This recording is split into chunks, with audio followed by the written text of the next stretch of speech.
Welcome to Breaking Banks, the #1 global fintech radio show and podcast. I'm Brett King. And I'm Jason Henrichs. Every week since 2013, we explore the personalities, startups, innovators, and industry players driving disruption in financial services. From incumbents to unicorns, and from cutting-edge technology to the people using it to help create a more innovative, inclusive, and healthy financial future. I'm JP Nichols, and this is Breaking Banks. Today, we're going to explore the strategies and insights that help financial institutions thrive in face of challenges. Organizational resilience amid regulatory pressure is a critical muscle as we move from a world of risk mitigation to risk management. In the first half, Cross River Bank founder and CEO Gilles Gade joins Mandi Simpson and Clayton Mitchell of Crowe to talk about how banks can not only comply, but also adapt, innovate, and grow stronger through the pressures. Gilles talks about Cross River's consent orders as stepping stones, not stumbling blocks, as they look to better serve customers. In the second half, Phil Goldfeder, CEO of the American Fintech Council, joins Mandi, Clayton, and I to talk about the broader ecosystem and how it's maturing in a post-Synapse world. Next on Breaking Banks, organizational resilience. A lot has been happening in the world of banking, fintech, and especially regulatory action. I think, we had such a lull for an extended period of time where you could say interest rates are low, the activity, especially the proactive activity outside of the CFPB, relatively limited. And that seems to have changed dramatically across several courses of his action. And one of the things that I find particularly interesting is if we roll back to 2008, which is probably where I'd say you started to see interest rates, or definitely that's when it went to zero, but also some of this regulatory pullback. Gilles, from the outset, you were building something different than your typical risk-averse bank. What did you see then when everyone else was zigging? You definitely did the zag. What is that? So, it's like everything. You love to play Monday morning quarterback and claim that you had this grand vision where everybody is going to call you a genius post facto. Nothing could be further from the truth. Everything happens, by happenstance, and it happens for a reason, obviously. But when I started the bank back in 2007, I was actually looking for a core engine. And I went to a couple of conferences, and I was appalled by the lack of technology. I mean, it was like dot screens, it was extremely manual, nothing was automated, and particularly, everything was batched. And for me, if you want to service a customer, you want to be able to tell the customer that what you're looking at in your bank account is actually what is reflected on our ledger. And this is something that we really took on that head on by saying, we've got to challenge the status quo. There's got to be a better system, a better way of doing technology for bankers in order for those banks to be able, in turn, to provide a better service for their customers, whether they be small businesses or individuals or consumers. And that's kind of how we stumble upon the idea of starting, at home. Our charity starts at home. We felt bad for ourselves. And we said, we've got to come up with a better ACH system, more automated. We've got to come up with a better way of banking. Now, the big difference is that we could have done this just for our footprint, just our 3,000 customers or accounts that we had.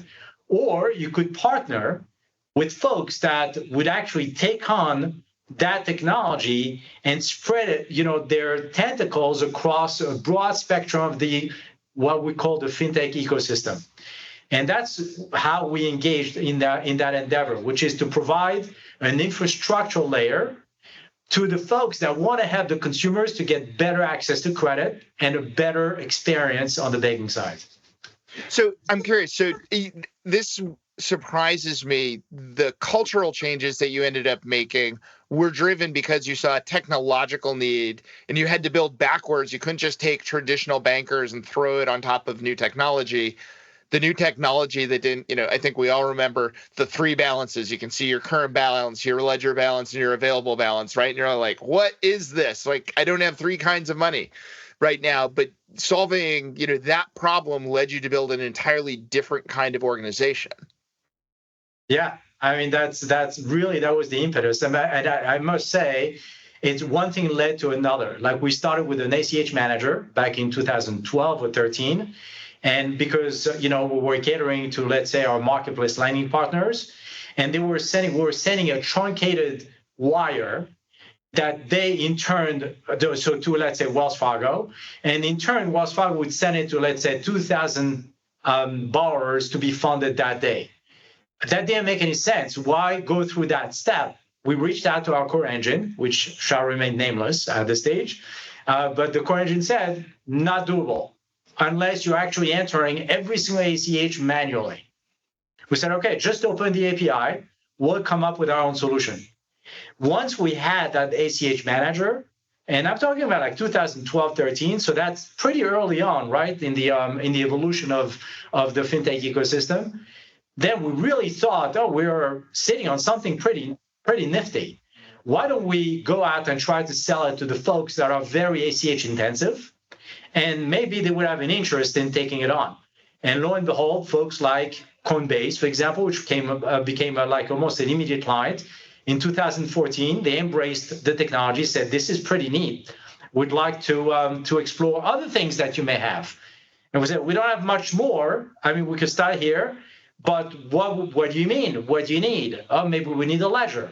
Maybe we're a sub-ledger. Maybe we need sub-accounts. Maybe that would be actually very helpful in doing reconciliation in real time, as opposed to having to batch those transactions, particularly crypto to fiat, fiat to crypto, which at the time, if you remember, in 2017 was taking 5 days. Yep. So imagine when we created that capability for Coinbase, they immediately reduced the reconciliation process from 5 days to 1 day. And that obviously triggered an avalanche of volume, which contributed to the growth that Coinbase experienced at the end of 2017 and 18. So these are the type of things that we love to hear, that we love to be challenged on. We get use cases from our clients, and we do have the technology know-how and the compliance know-how to go along with it. And the pair of the two, led us to build our own core, one attribute at a time, one API at a time. And now we're sitting on a real-time core that enables us to provide a lot of those banking services that other banks are still using traditional core engines to do. Mandi, I'm curious from your perspective, the number of banks that Crowe works with, from the willfully, staying within the lane. Part of what sets Cross River apart in my mind is this idea of like, take a step, build up the compliance and risk muscle next to it, take another step business-wise, which led to technology, right? Each one of these builds on each other. It's less kind of grand vision that we talked about. It's like, oh, here's what we're going towards, but very reactive to the business opportunity in building the three-legged stool of business, risk, and compliance and technology together. How different is that than what you would call, the mainstream bank? Yeah, I think, you'll always have banks who are, I would say, kind of at the edges, those who are, thinking innovatively, willing to innovate, thinking about it in the right order or the right mix of needing to make those investments in the processes and the framework and the risk management as they're being innovative. But it seems like, again, if you think about the broader banking sphere, or certainly across our 1,800 financial institutions we work with, I would say that's probably not true of most. Most are kind of staying in the middle. You use the term, I think, willfully lagging behind. I don't know that we,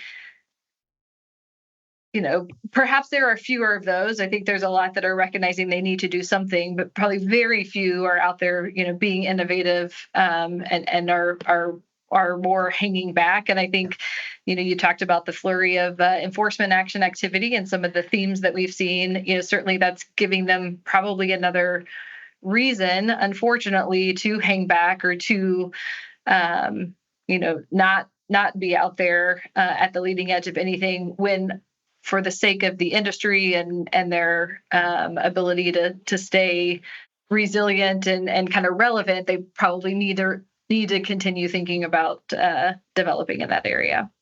Well, that's a great segue into, let's get into this idea of resilience. Gilles, I'm curious from the outset, like, did it cross your mind, like it probably did, that at some point we might trip over a regulator who like doesn't understand or something happens?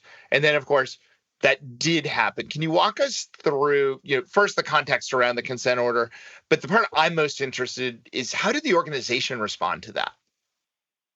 So obviously I would say that's the Holy Grail. This is the epitome of banking is always trying to stay ahead of the regulators. And particularly if you intend on growing one particular area, make sure you build a very robust compliance management system behind it first and establish your compliance module. The only caveat or the only problem with that theory is that, the difference between theory and practice. In theory, there isn't. In practice, there is. So, unfortunately, in practice, you're dealing with regulators, particularly the folks in the field that are accustomed to doing the same thing for the past 75 or 80 years. I mean, the manual hasn't changed that much. And it's very rigid, and they're adverse to technology advancement, to modernization. And we were trying to open the dialogue on that front, and by telling them, listen, we're discovering as much as you are. We'd love to service the consumers. We think we're protecting the consumers. If you're telling us that we're not, we're happy to change because we want to be always on the right side of regulatory compliance. And unfortunately, that dialogue led to a first consent order in 2018, right on the consumer compliance side. And then a second consent order, which is a year and a half ago, on the fair lending side. So it is a trial by trial and error. It is extremely difficult to compose with that. Unfortunately, there was COVID in the middle, and there was an avalanche of transaction online. And what do? You tell your partners, sorry, but we can't provide services to your clients anymore, particularly the ones that need to put food on the table, or PPP loan endeavor in order for them to actually being able to pay payroll, to make payroll at the end of the month. So we're caught between a rock and a hard place. On the one hand, we need to service and to deliver that promise that we made to ourselves that we will make a difference for the consumers and the small businesses. On the other hand, we need to satisfy the regulatory environment by saying, if you grow too fast, make sure you have the proper regulatory compliance ahead of time. And sometimes you're just playing catch up. And that's what happened both times. And it's unfortunate. We wish that there was a better dialogue between the regulatory environment. But again, this is really trying to change the status quo, something that has been very well established for 200 years plus, as from the dawn of civilization or the dawn of the banking industry civilization. This is the way they've been conducting regulatory exams, and they're not prepared to change that. So we're trying to bring an element of discussion to the equation, and maybe we made a little bit of a difference. Hopefully we did, but if we get dinged along the way, you know what? I'm not regretting any of it, because at the end of the day, we're delivering a really differentiated product and service to the consumers that has been direly needed. There's so many ways to go with that. Clayton, I want to start because there's something to be said around this dialogue, and I want to intertwine. You and I always talk about the minimal maturity model, right? And I think the intersection of having regular dialogue and a shared vernacular around that expectation. What have you seen that really works for the banks that want to continue making progress towards that with regulators that may be entrenched in a 200-year plus history? How do you best make that dialogue happen? Yeah, I mean, I think a couple of things that have already been said that I want to anchor back to and then jump to that. I think, Gilles, your comments and commitment to your customer at the center of everything is where this all needs to start. I mean, at the end of the day, we want to start with our customer, whether you're a progressive bank or a a bank that is struggling to move forward, keeping your customer at the center of this is absolutely imperative. And the way that you do that is based on the products and services that you're offering, making sure that those are fair and appropriate to your customers, and based on the products and services that you're offering to them, that you've set up and established an appropriate strategy, that you understand the laws, regulations, and guidance that is applicable based on the customer base that you have and the products and services that you offer. Thinking about the governance processes, the due diligence, the ongoing monitoring, the risk management, the onboarding of customers, fair lending, complaint management, all the different aspects and jobs to be done that need to happen within the concept of that relationship that you're establishing, that you do define, Jason, what we talk about as what is minimal acceptable maturity, and how do you build incremental compliance proportionate to the growth. And I think there's chicken and egg there. Obviously, sometimes we're dealt cards where that's a little more challenging than others. And once in a lifetime, knock on wood, global pandemic should be one of those. But I think as you're looking at establishing those relationships and those controls and that governance, it's really looking at what is the impact to customers. What is the incremental risk of each partner you have, the portfolio of partners you have, and how is that outsized or undersized against the rest of your enterprise? I think that's been another enlightenment that we've had, Jason, is in some instances, it doesn't move a decimal point on credit risk, or it doesn't move a decimal point on, liquidity considerations. But in other instances, the BaaS relationships are driving 80% of revenue for the bank. So it's having that proportional risk management that allows you to implement those programs, but not establishing or expecting organizations to establish best-in-class, day one, millions of dollars of investment in risk management. You do that incrementally as you build your program, and you can do that as you launch your programs, as you scale your programs, and you incrementally get better from a maturity perspective across all of those elements and jobs to be done as your revenue and what I'll call realized risk comes into play. I think when I go back to the conversation with regulators, there's a lot of perception of risk. The key is, how do we measure and report our realized risk to be able to demonstrate that risk management and mitigation factor over time, to be able to show that our minimal acceptable maturity is right there, and we're going on offense, and we're doing what we say we want to do, when we say we want to do it, and how we say it, and then being able to demonstrate that in the best of your ability. I love what you said. This is exactly the point. If I may add, I would say identify whether the bank has the commitment, not the willingness, but the commitment and the ability to execute on that vision. So in other words, we got to be committed to regulatory compliance. We got to be committed to consumer protection. There's no question in my mind that commitment, and along the lines of that commitment, you need to have the ability, equip yourself with the right domain expertise. And once you have that, then, like you said, incrementally developed a robust compliance management system and a risk management program. And I think that if somehow, the environment could embrace that concept, I think the banks would be in a better position to be able to, tackle the regulatory challenges, and number two, to provide a better service to consumers.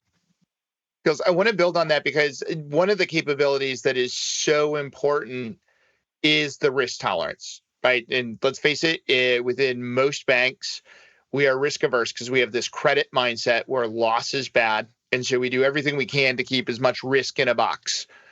Culturally, what were the reverberations with the first and then the second consent orders culturally? Did people throw up their arms and say, we told you it was bad? And how do you manage that, right? Because it's all well and good until, it wasn't the Mike Tyson. It's all well and good to have a plan until you get punched in the face, or everyone has a plan until you get punched in the face, right? A consent order kind of feels like that. Was there like this giant shift back to being more risk averse? How do you manage that? So, listen, the thing that I'm most worried about is really regulatory PTSD.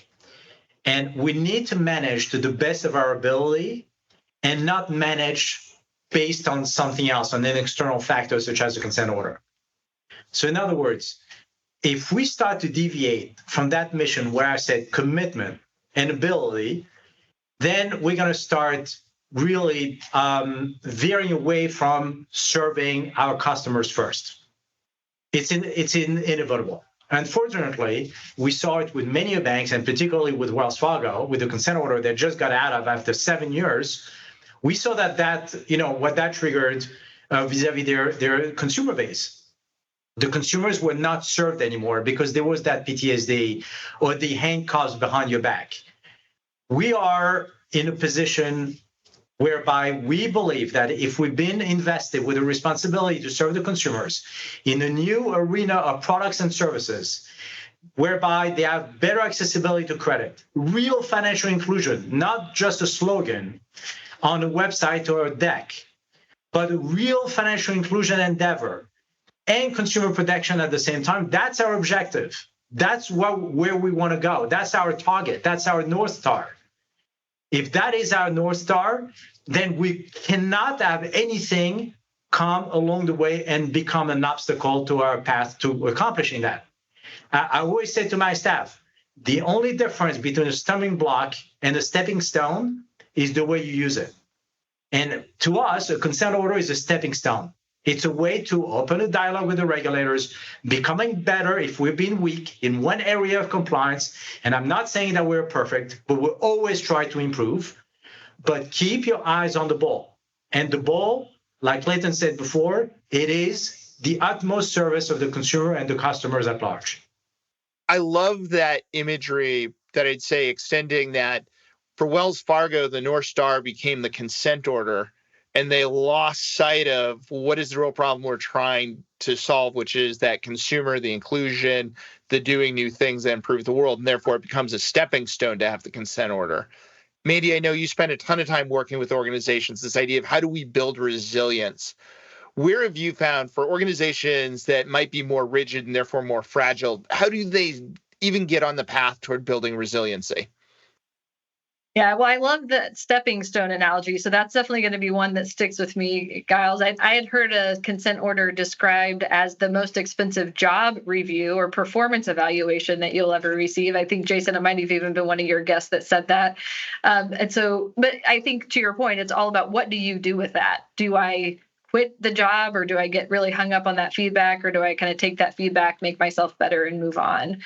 On the resiliency front, I mean, there's been a lot of good guidance or helpful guidance, I think, that's out there around resiliency, a lot of focus on this that I think, particularly for community banks who, again, may not have all of the staff and all the resources, I think can be helpful to, having, hey, here's the things you should be asking. Here's the things that you should be thinking about. And so I think those institutions who are kind of taking that, taking the guidance and the information that's out there and kind of embracing that, doing something with it, taking it to heart, I think, are positioning themselves better, to be successful in this area. And I think particularly in the fintech relationship space, I think what's really important is that the fintechs that they're partnering with embrace that guidance to say, hey, I know when I'm going to partner with a bank that I'm becoming part of their business continuity plan and becoming part of their enterprise,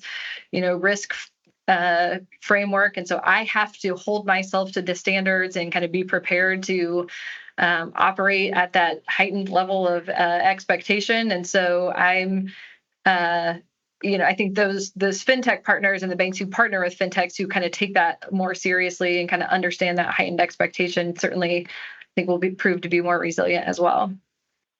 So one last question, being cognizant of time as we're coming up to the break. Gilles, how do you think about what's next for what you're facing. You've had two great stepping stones that very easily could have been stumbling blocks. You've built more resiliency into the system. Where is Cross River pointed in terms of the big problems you really want to change?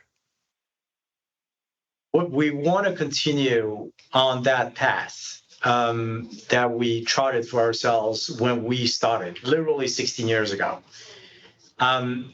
We are 100% in. There's no other way of putting it. We're in sweat, tears, resources, employees, money, capital, investors behind us, our board, definitely our management team. We're fully dedicated to this cause called financial technology for the purpose of financial inclusion, accessibility to credit, and serving our customer base. So we're just going to keep doubling down.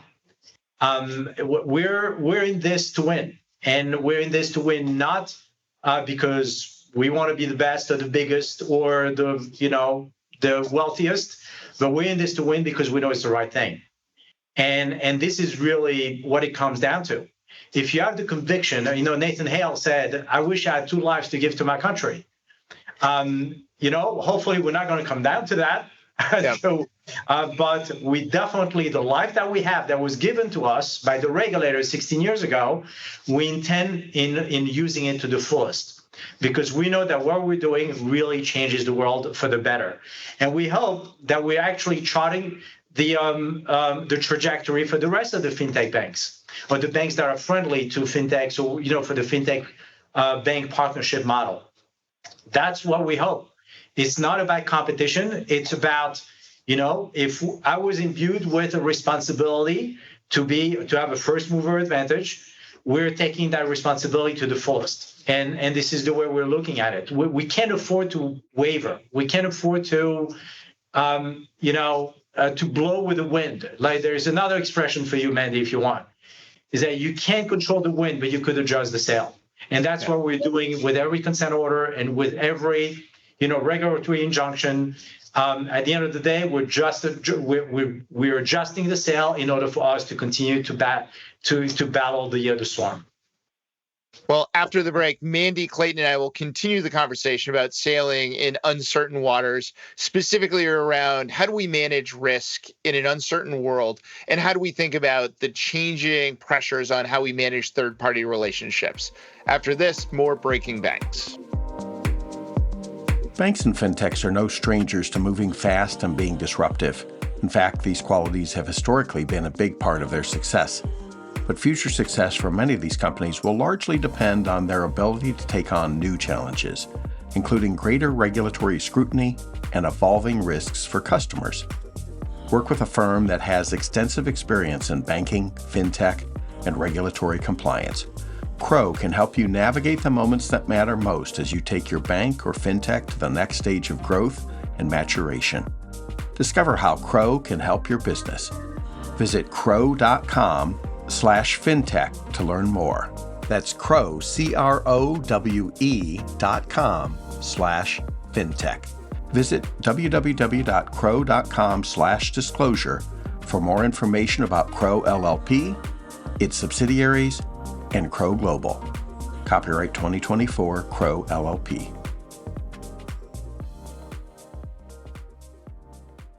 And we're back, and now have added a new guest. Phil Goldfeder is no stranger to this show. He is the CEO of the American Fintech Council, and the AFC represents a lot of the third parties that we were talking about that right now a lot of the regulators can perceive as bringing a lot of risk. Now, Phil, really curious right now at this state and time, when you look at both, the mindset on the Hill as well as how regulators are beginning to look at this, what is the perception of risk for interaction with the banking ecosystem, with those outside of that regulated environment?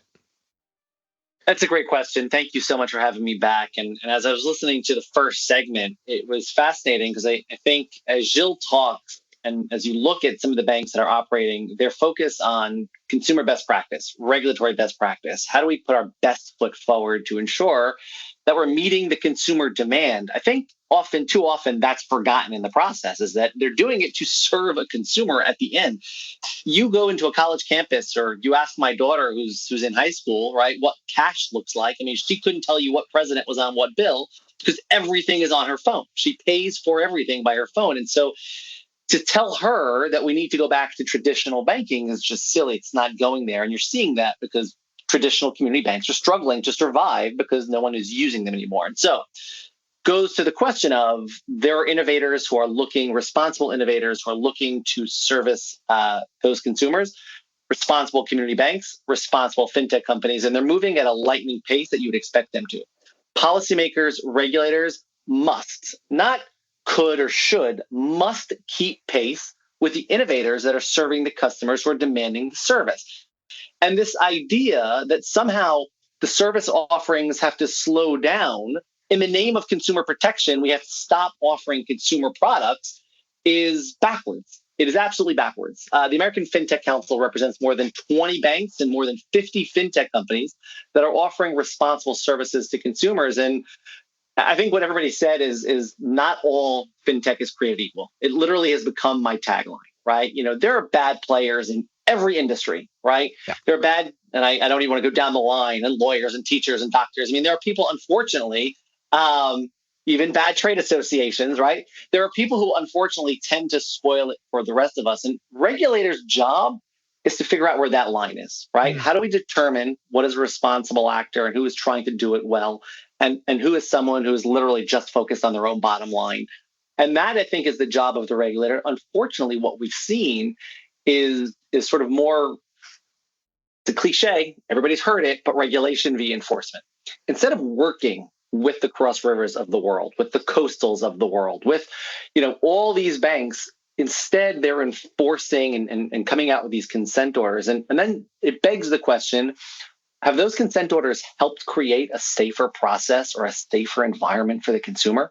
No. As Gilles said, I think you're providing the regulatory rules of the road via that enforcement, but those same rules of the road, you know, could have been done through collaboration, sitting around the table, coming to sort of, you know, people like you, Jason. I mean, you represent, you know, and sort of work with dozens of banks who are all trying to do this the right way. And that's the biggest challenge, I think, is the education part, to understand what is the nature of the risk. And it's not just about, you know, the regulators put out third-party risk management guidance, June of last year. And then just a couple of months ago, essentially put out the exact same guidance with a couple of pictures around it, right? Made it a little bit more readable. So what, you know, it took them a year to sort of take the guidance that came out last year and sort of made it a little bit more reader friendly, right? We need more. We need real engagement. And that's how we're going to make this system better for the banks and for the Bill, it's so funny you say that, because when it came out, I read it. And I immediately went back to the net because I'm like, I clearly didn't download the right thing because I just read the same thing again. And then I read it again because I'm like, I'm clearly not reading deep enough because I'm totally missing something in this, that it's kind of the same thing, just written, you know, maybe put it into Chat GPT to clean up for language. So, Clayton, I want us to do an inverse of your minimal maturity, to build on, you know, something I think Phil said, right, which is there's bad actors everywhere. And let's say there's also even just those morally agnostic. They're doing business for the sake of doing business versus pursuing consumer good. And I would say, you know, the purpose of bureaucracy was to remove the emotion and this judgment thing, except there has to be some judgment. So what's the inverse of that when you think about banks and put them in the framework of, like, how do they fit and how do they express, like, we're doing this, and what is the bigger purpose behind that? Yeah, I mean, there's obviously no shortage of examples of folks who have done this amazingly and have gone through however many waves we want to say we've had since the early 2010s until today that have come through this. And then we've seen some situations and scenarios in the last couple of years, maybe handful of months, better said, where the activities and the governance and the controls haven't been executed in a meaningful way. And I don't know that I would ever go down the path of saying that there was intentional, malfeasance or that folks really didn't want to do right by their customers. I think what I would say is growth at all costs is pretty dangerous at the end of the day. And, being deliberate about your internal strategy, being deliberate about the partners who you choose to work with is really, really important. And in some ways, I suspect, there are situations where, fire fueled fire, and one small, misstep led to many missteps. And I think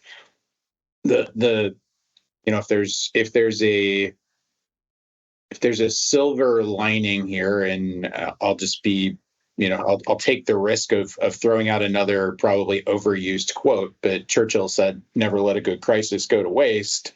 I think that's where we're at.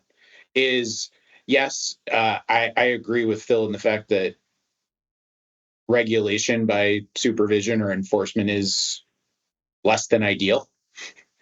And maybe he would use stronger language than I would, but I'll moderate that just a little bit. But I would say it's less than ideal. But the silver lining is that there's now a playbook.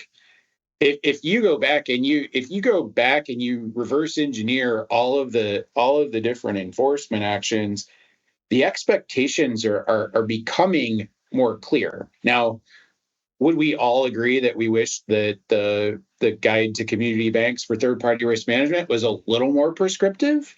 Sure. Do we wish that it gave solid, meaningful examples of what we've been talking about for the last 40 minutes around bank fintech partnerships? Absolutely. But I think if you open the aperture a little bit, those expectations are becoming slightly more clear. And those who are getting into the space and seeing this as an opportunity to get in the space where, maybe some are a little more risk averse to jumping in, or some are getting out, and they're seeing this as an opportunity. And they start with how are we going to do our strategy? What does our governance look like? How do I comply with this vast sort of sea of regulation and expectation? What a better time. Yeah, maybe to just piggyback on that, I think, we've talked about fintechs being painted with a broad brush, and I think that is doing a disservice to some of the innovation that's going on, because I think, and so hopefully banks can also see that, just like we can see it. We talk about it all the time. Hopefully they can see that too and say, okay, it doesn't mean we need to stop. We do need to consider. I found the community bank guide. I like the plain English and I like the picture. So maybe I'll be the contrarian there, and kind of again seeing, okay, well, what's covered in these consent orders maybe is different than what I'm doing, or hey, I'm going to learn some lessons from this, but let's still continue to stay on the path and not just say, well, okay, I'm not over here using middleware and doing banking as a service. I mean, that's very different than where I might be trying to operate and serve my customers and meet them in a different way. It's interesting because what Clayton said is, well, now we have the playbook. I think that's true, right? I think there's definitely more clarity now. And when we go to conferences, and Jason, I'm sure I heard this at yours, the one thing you hear off the panel is read those consent orders because that's your best guide way forward.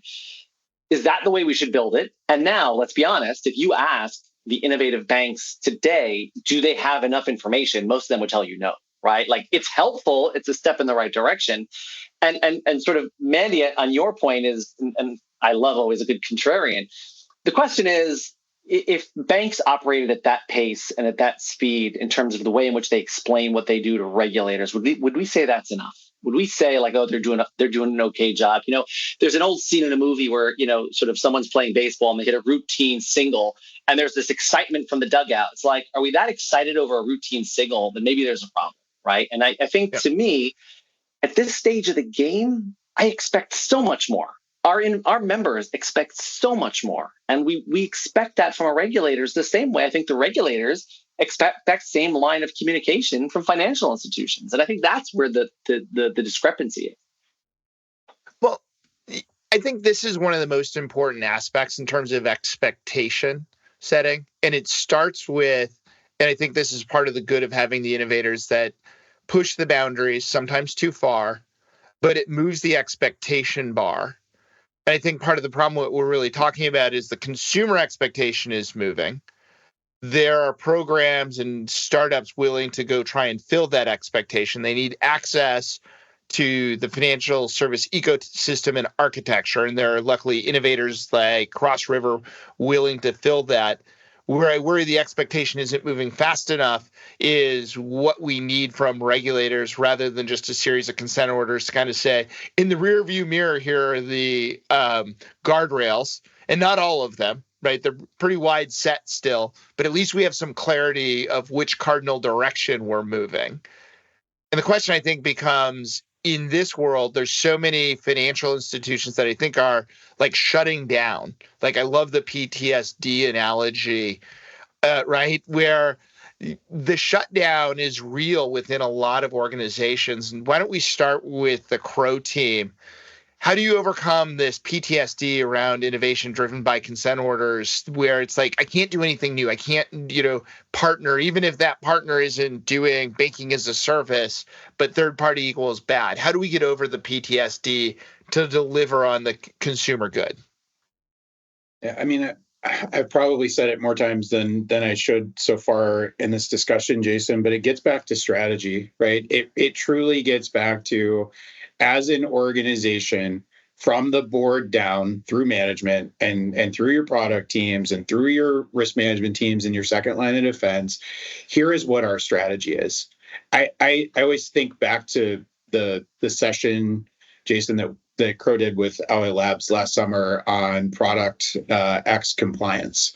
And this isn't the regulators, but maybe it's the inverse of this, where the risk and compliance people are sitting in the position of the anti-innovator when your product teams are innovating. So just wanted to sort of bring those parallels to play.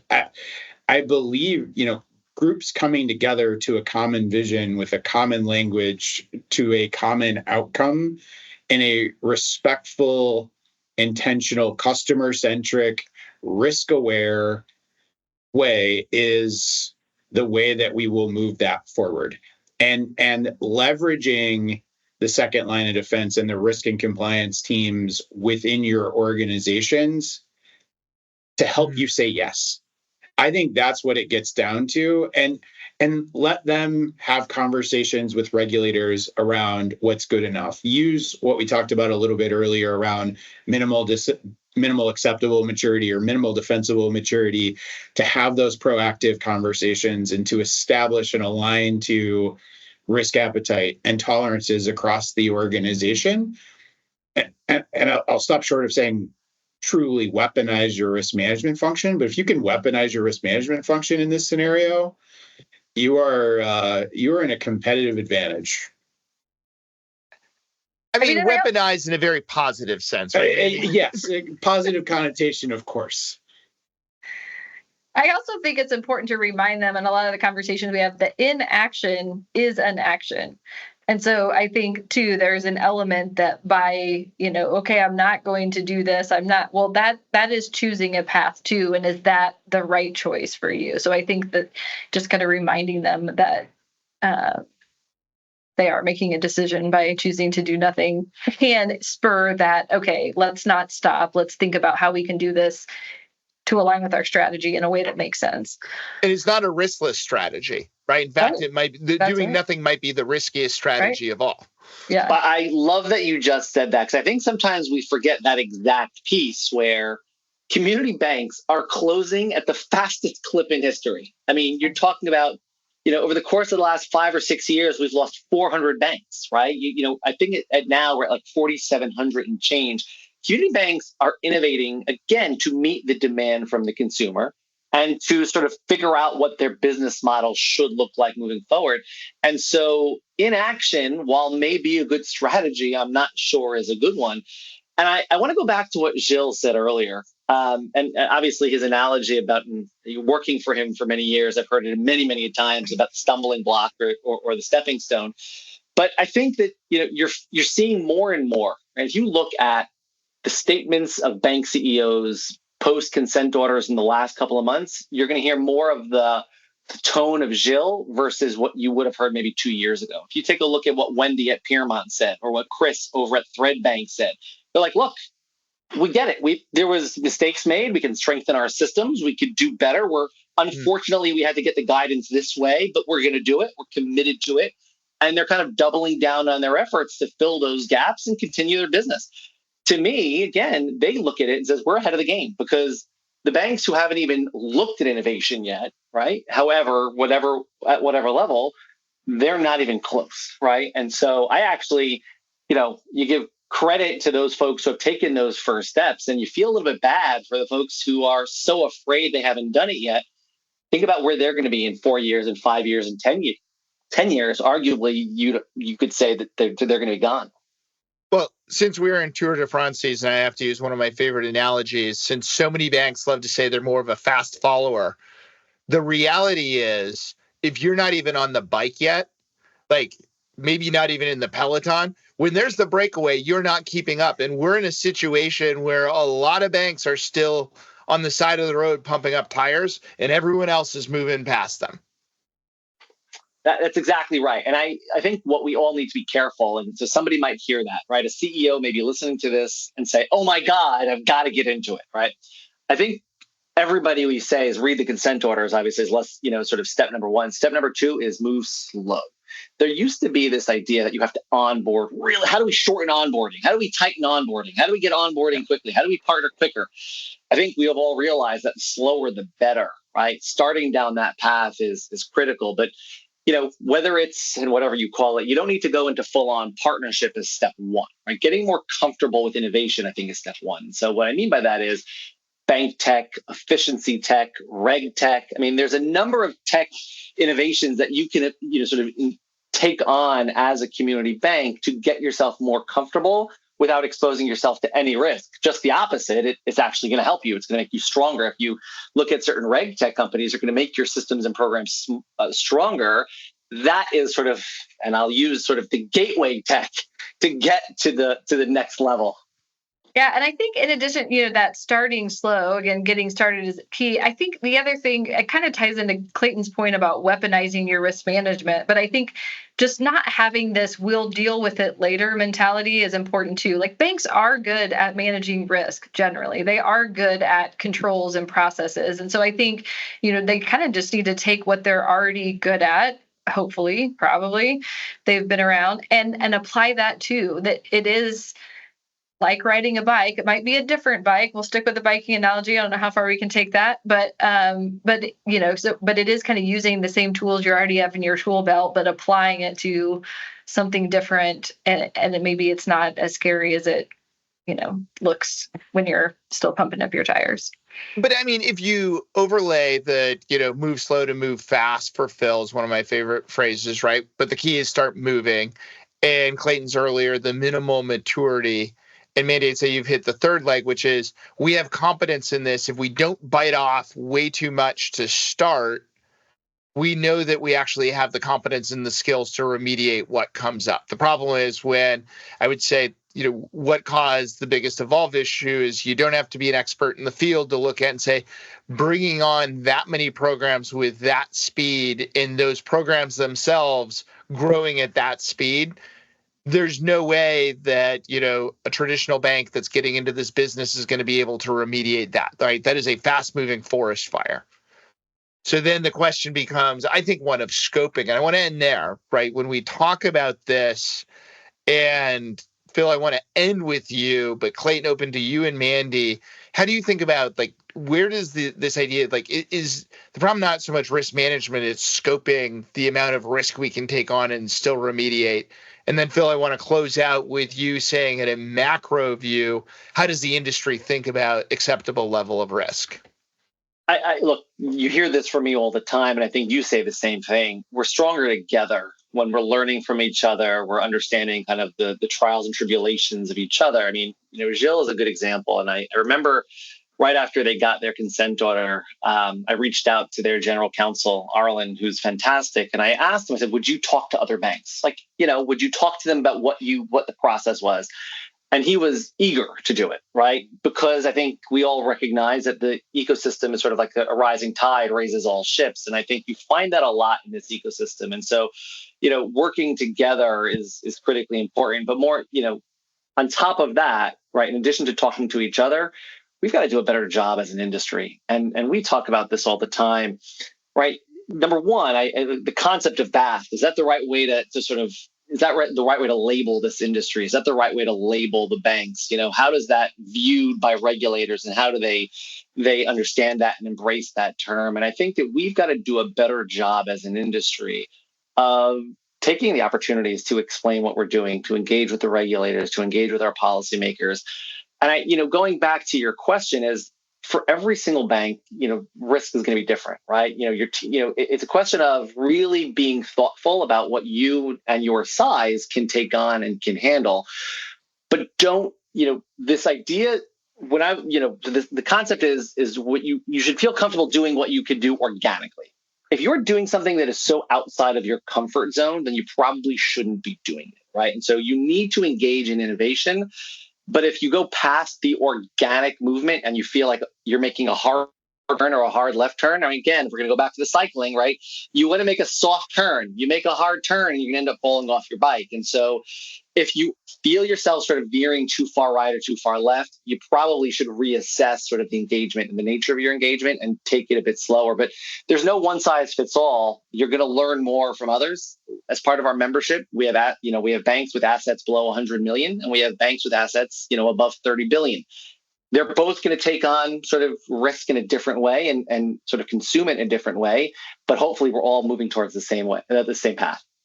Well, Crowe team, let's close on that for a second. This idea of comfort zone. I'd say the majority of banks have trouble even drawing a big enough box to get out of. And there are those who leap outside of the box. How do we keep that balance that Phil was talking about? That, and I think we should probably come out of, how do banks get comfortable expanding the box that they need to play into? Mandi, maybe start with you.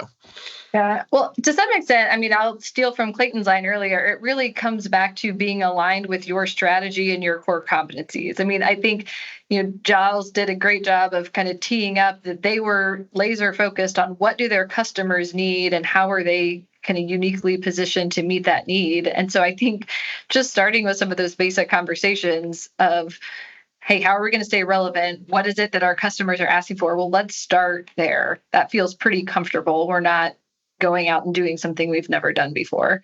Clayton, I don't know if you have anything you want to add. I think measure it, right? Like let's say what good looks like. Let's create the metrics. Let's make sure that the data feeds the metrics. Let's report those up through our governance structure from management through the board of directors to say, this is what we want to be. This is who we are. This is how we're going to demonstrate that this is who we are. And when we get close to tolerance or we get close to being out of our comfort zone, we take action and we commit to getting back into it. I love it. As we come to a close, the great quotes episode that this is, Steve Blank, where facts lie outside of the building. We're going to quit debating this. We're going to start doing it. We're going to measure it. Let the results guide us. I think that brings us right back to what Gil talked about. It's like we're either going to hit stumbling blocks or stepping stones as we get in that. We're not going to find those by sitting in a conference room talking about it. Thank you all for joining today. Great talks about resiliency and the changing ecosystem. Look forward to revisiting this in a year, looking back and saying how much has changed and what would we say over again. That's it for another week of the world's #1 fintech podcast and radio show, Breaking Banks. This episode was produced by our US-based production team, including producer Elizabeth Severance, audio engineer Kevin Hersham, with social media support from Carlo Navarra and Sylvie Johnson. If you like this episode, don't forget to tweet it out or post it on your favorite social media, or leave us a 5-star review on iTunes, Google Podcasts, Facebook, or wherever it is that you listen to our show. Those actions help other people find our podcast, and in return, that helps us build an audience that can be supported by sponsorship so we can continue to provide you with our award-winning content every week. Thanks again for joining us. We'll see you on Breaking Banks next week.